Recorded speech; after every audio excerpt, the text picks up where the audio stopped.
শিক্ষার্থী বন্ধুরা, এবার এইচএসসি পরীক্ষায় তাপগতিবিদ্যা অধ্যায় থেকে কোন কোন টপিকস থেকে প্রশ্ন আসতে পারে তার গুরুত্বপূর্ণ একটি আমি তালিকা এখানে দিয়েছি। দেখো, তাপগতিবিদ্যার প্রথম সূত্র এবং উক্ত সূত্রের সাহায্যে শক্তির সংরক্ষণশীলতার নীতি। তারপর তোমরা পড়বা রুদ্ধতাপ এবং সমষ্ণ প্রক্রিয়ায় কৃতকাজ এবং এই রুদ্ধতাপ সমষ্ণ প্রক্রিয়ার সূত্রগুলো যে আছে সেই সূত্রগুলোর সাহায্যে পিভিটি এই তিনটি নির্ণয় করার বিষয়। এরপর কার্নো চক্র এবং দক্ষতা, এন্ট্রপি, ফ্রিজ বা রেফ্রিজারেটর। এই টপিকসগুলোর বাইরে কোনো কোশ্চেন হবে না।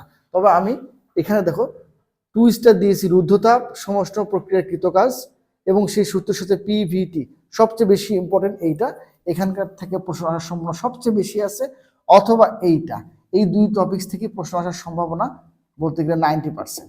কোনো কারণে এই দুই টপিকস থেকে মিস গেলে তোমাদের যে বাকি যে দুইটা টপিকস আছে সেখান থেকে আসতে পারে।